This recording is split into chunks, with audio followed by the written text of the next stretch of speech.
अगर आपकी इजाजत हो और डॉक्टर सुमैया की इजाजत हो तो मैं इस पे साधारण भाषा में पब्लिक के लिए एक लाइन बता देता हूँ। जी। रेमडेसिविर जिसकी मारा मारी, अगर उसको गांव वालों के मुंह से सुने तो वो कहते हैं राम देसी वीर। राम है, देसी है और वीर है, पहलवान है। जी। मतलब एक एक गांव के लोगों को पता चल गया कि 6 खुराक रेमडेसिविर मिल जाए तो राम सीधा सीधा आके हमारे लोगों का, हमारे परिवार की रक्षा कर लेंगे।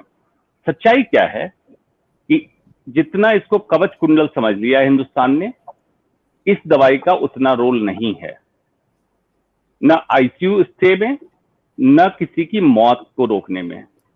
और अगर और सीधे बताऊं, ब्लंटली स्पीकिंग, ब्लंटली बताऊं तो रेमडेसिविर अभी तक के रिसर्च पेपर से कोरोना के इलाज की दवा नहीं साबित हुई है। सिमिलरली टोस्लिजुमैब और प्लाज्मा थेरेपी की सेम कंडीशन है। लेकिन कहते हैं मुहावरे में, मरता क्या नहीं करता। जो भी उनको एडवाइस किया जा रहा है कर लेते हैं। उदाहरण के तौर पे पिछले साल जब अवैज्ञानिक परिकल्पनाएं मशरूमिंग की तरफ उभर रही थी, तब हाइड्रोक्सीक्लोरोक्विन को भी एंटी कोरोना बता दिया गया था। एजिथ्रोमाइसिन, डॉक्सीसाइक्लिन आज भी चल रही जो एंटीबैक्टीरियल दवा है कोरोना में, और न जाने अनगिनत। तो डॉक्टर सुमैया ने जैसे उदाहरण के तौर पे कहा, हमने देखा, मेडिकल साइंस पे बिलीव नहीं करता कि हमने देखा से नहीं, देखा तो प्रूव करो और रिजल्ट को रिप्रोड्यूसिबल करो।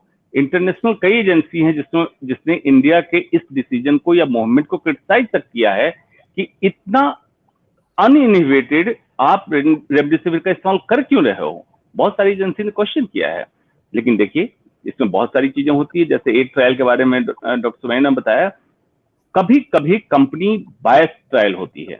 कंपनी के द्वारा कराए गए ऐसे प्रयोग, ऐसे रिसर्च पेपर होते हैं जो आपको मेडिकल टर्मिनोलॉजी में उलझा के स्टैटिस्टिकली सिग्निफिकेंट और इक्विवोकल करके छोड़ देते हैं। ले सकते, हो सकता है फायदा हो जाए। तो ये एक व्यापार का भी तरीका होता है। इसलिए जो भी दर्शक देख रहे हैं, आप समझिए ये डायरेक्ट इसका इलाज नहीं है। अगर डॉक्टर उस समय क्लिनिकल सिचुएशन को देखते हुए लगता है जरूरत है, तभी लगाए जाते हैं। इसलिए पैनिक ना करें। डॉक्टर अंशुमान, ये क्वेश्चन है कि what if doctor prescribes remdesivir, can patient refuse? Yes, जिनको प्रिस्क्राइब होता है अपने ट्रीटिंग डॉक्टर से डिस्कस करें। डॉक्टर साइंटिफिक एविडेंस हमें दे दीजिए, वैज्ञानिक तथ्य दे दीजिए। कौन से ऐसे रिसर्च पेपर हैं जो बता रहा है कि दें तो पक्की बात है इतना फायदा होगा, नहीं दे तो इतना नुकसान होगा।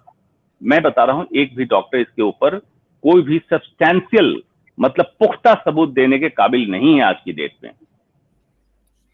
जी डॉक्टर अंशुमान, एक किसी के साथ में एडेड क्वेश्चन, जो प्लाज्मा की भी बात कई बार चलती है ना, आज जैसे किसी की बात हुई तो हमने कभी प्लाज्मा किसी ब्लड बैंक से है, वहां पे अवेलेबल है, मिल जाएगा।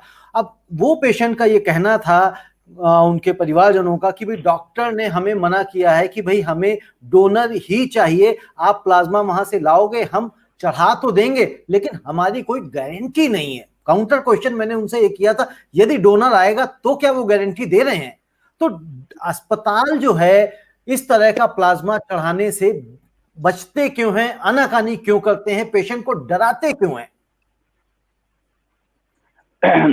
रविंद्र जी, ख्वाब और खतरा दो ही चीज बिकती है हिंदुस्तान में। या तो किसी को ख्वाब दिखा दीजिए कि शाही स्नान कर लो, सीधा स्वर्ग जाओगे। आपने देख लिया कितने लोग स्वर्ग चले गए कोविड के कारण। या खतरा, एक खतरा क्या है कि ये दवा लेके आओ तो आपकी जान बच जाएगी। लेकिन जान नहीं बची, उसके बाद क्या क्या किया। तो कहने का ये मतलब है, प्लाज्मा थेरेपी भी उसी के अंडर ट्रायल है। प्लाज्मा थेरेपी क्या है बेसिकली, कोविड से उभरे हुए मरीज के शरीर में, ब्लड में एंटीबॉडी की सर्कुलेटिंग मात्रा ये माना जाता है ज्यादा होगी, इसको हम प्रिपेयर्ड एंटीबॉडी के फॉर्म में देंगे और वायरस को न्यूट्रलाइज कर देगा। लेकिन सच बताऊं, मेडिकल साइंस इतना सिंपल नहीं है। इसीलिए 12th में डॉक्टरों को मैथमेटिक्स नहीं पढ़ाया जाता है, क्योंकि हमें मैथमेटिक्स से कोई लेना देना है। मतलब 2+2 4 नहीं होता है। मेडिकल साइंस बहुत कॉम्प्लेक्स इशू है।